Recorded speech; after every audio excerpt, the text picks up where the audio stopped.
కళ్యాణదుర్గం నియోజకవర్గ కూటమి అభ్యర్థిగా సురేంద్రబాబు నామినేషన్ దాఖలు చేశారు. రాబోయే ఎన్నికల్లో తనను గెలిపిస్తే కళ్యాణదుర్గం మున్సిపాలిటీని ఆదర్శ మున్సిపాలిటీగా మారుస్తానని సందర్భంగా ఆయన అన్నారు. ఎండను సైతం లెక్క చేయకుండా తన నామినేషన్ కార్యక్రమానికి వచ్చిన ప్రతి కార్యకర్తకు, అభిమానులకు కృతజ్ఞతలు తెలిపారు. వైసీపీ ఎమ్మెల్యే అభ్యర్థి రంకయ్య వాల్మీకి అని చెప్పి ఓట్లు అడగడం దారుణమని ఆయన ఎద్దేవా చేశారు.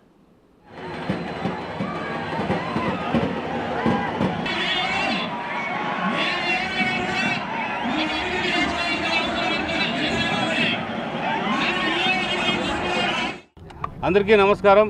ఈరోజు మేము మా తెలుగుదేశం పార్టీ నాయకులతోనూ, కార్యకర్తలతోనూ, ప్రజలతోనూ వచ్చి నామినేషన్ వేయడం జరిగింది.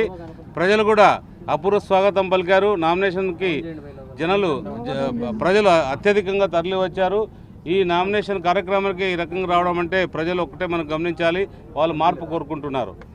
ఏదైతే ఉందో ఖచ్చితంగా మార్పు తీసుకురావాల్సిన అవసరం ఎంతైనా కూడా మన పైన ఉంది, మా పైన పూర్తిగా ఉంది.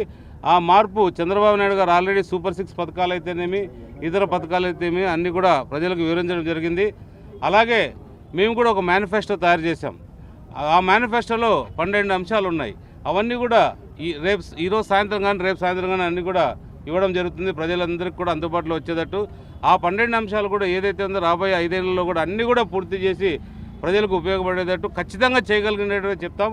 అవి కాకోకుండా ఇంకా చేయాల్సినవి కూడా ఉన్నాయి. అవి కూడా చేసిన తర్వాత ప్రజల మెప్పు పొందడానికి ప్రయత్నిస్తాం తప్ప ఏదైతే మేము ఆ 12 అంశాలు ఇస్తున్నామో అవన్నీ కూడా నెరవేరుస్తాం. ఎందుకంటే ముఖ్యంగా దాంట్లో బీటీపీ ప్రాజెక్ట్ కావచ్చు, అలాగే మనకి రోడ్లు కావచ్చు, అలాగే మంచి హాస్పిటల్స్ కావచ్చు, చదువు కావచ్చు, మనకి పరిశ్రమకు సంబంధించిన ఏపీఐసిసి ల్యాండ్ నిరుద్యోగ సమస్య పరిష్కారానికి ఆ ల్యాండ్ లేఅవుట్ చేసేసి లేదా ఆ ల్యాండ్ అభివృద్ధి చేసి ఇతరులందరూ కూడా ఒక మన కంపెనీలు తీసుకొచ్చి అక్కడ నిరుద్యోగ సమస్యకు పరిష్కారానికి ఏదైనా కావచ్చు. అలాగే రైతులకు సంబంధించి ఏదైతే ఉన్న డ్రిప్ ఇరిగేషను, రకరకాల తుంపర్ సేద్యం, మళ్ళీ రైతులకు సంబంధించిన ఏ అంశమైనా కూడా అన్నీ చేయడానికి మా 12 అంశాలతో కూడిన మేనిఫెస్టో ఉంది. అది కూడా రేపు అందరికీ ఇవ్వడం జరుగుతుంది.